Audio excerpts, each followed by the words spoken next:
We're halfway through Matthew's gospel, and last week, Jesus gave his disciples a pop quiz. He wanted to see how well the disciples understood him. So he asked them, "Who do people say that I am? And who do you say that I am?" Peter answered, speaking for the whole group, and he got it right. "You are the Christ, the Son of the living God." But now, just a few verses later, Peter goes from the head of the class to last in the class. Jesus explains what being the Christ, the Son of the living God, will mean in terms of his own deepening understanding of his identity and mission. Jesus' understanding is not that of Peter. Jesus knows that he must go to Jerusalem, where he will suffer greatly and be killed, and on the third day be raised. Peter will hear none of this. He is already anticipating the power and the glory that Jesus as Messiah will shed on those closest to him.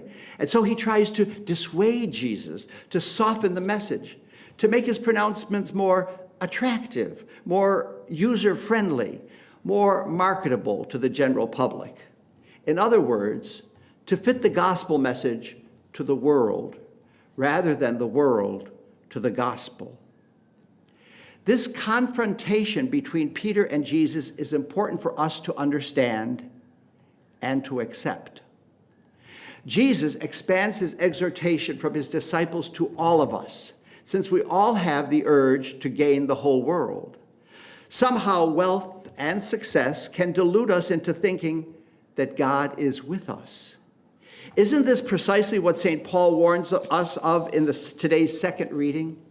Do not conform to this age, but be transformed by the renewal of your mind, that you may discern what is the will of God, what is good and pleasing and perfect.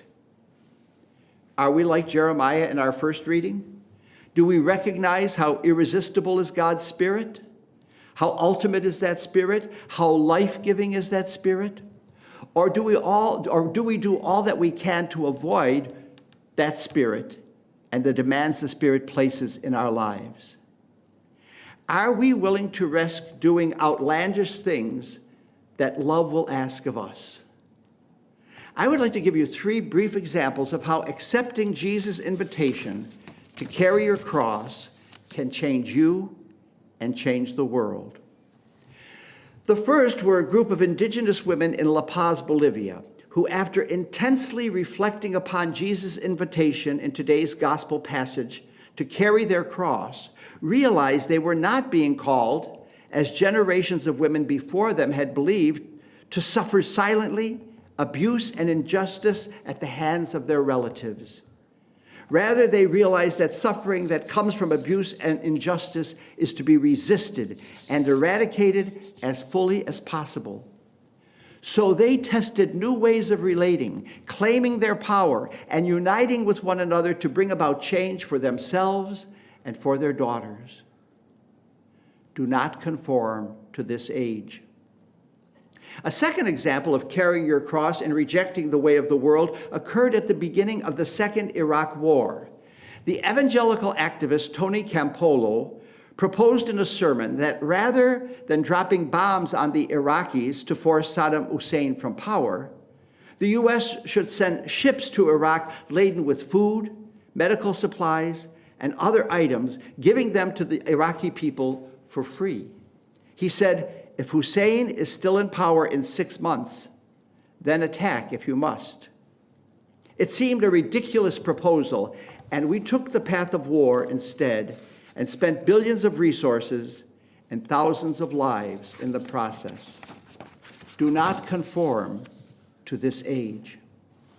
A third example of how carrying your cross can keep us from conforming to this age comes from the South African Truth and Reconciliation Commission. A man confessed to shooting a young man and laughing while he and his drunken secret police friends bound the body. He confessed 18 years later that he and the police returned to the young man's home, dragged out his father, and shot him in front of his wife, forcing her to watch as they dragged the body away.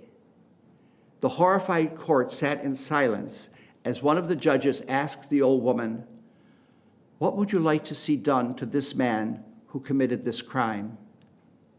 The woman, who was both a grieving mother and a grieving widow, said softly, "This man has taken away from me all that I had, but he has not taken away all of my ability to love.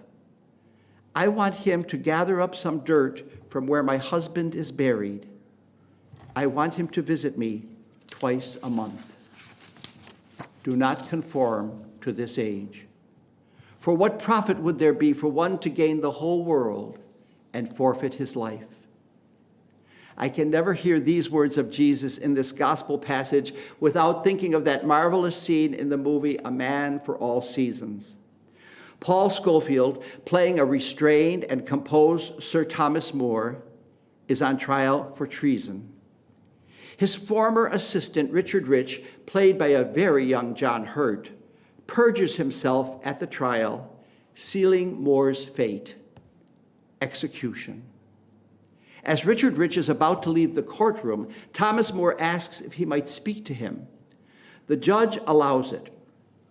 Moore asks if he might see the chain of office that Richard Rich is wearing. He remarks that it bears a red lion. Cromwell, the prosecutor, says that Richard Rich has become the Attorney General of Wales, to which Moore remarks, "For Wales? Why, Richard, it profits a man nothing to give his soul for the whole world, but for Wales?" Sisters and brothers, no one will ever offer us the whole world, tempt us with the whole world, entice us with the whole world, to compromise our integrity, to betray our values, to turn away from our beliefs. Temptations do not come in global terms. Temptations to compromise come in small, quiet ways, distracting us, confusing us, chipping away at our resolve, encouraging us to set down our cross, for just a little while, to take it easy, to relax a little, to chill out. After all, maybe it's time for somebody else to do a little more. We can turn from our resolve so slowly and gradually that we don't even notice that we are moving, that we are conforming to this age until the world is before us and the cross is behind us. But the voice of Jesus speaks to us the same invitation he offered to poor, confused Peter. "Whoever wishes to come after me must deny himself, take up his cross, and follow me. For whoever wishes to save his life will lose it, but whoever loses his life for my sake will find it." How much do we compromise our answer to that call? How faithful are we to carrying our cross wherever that may lead?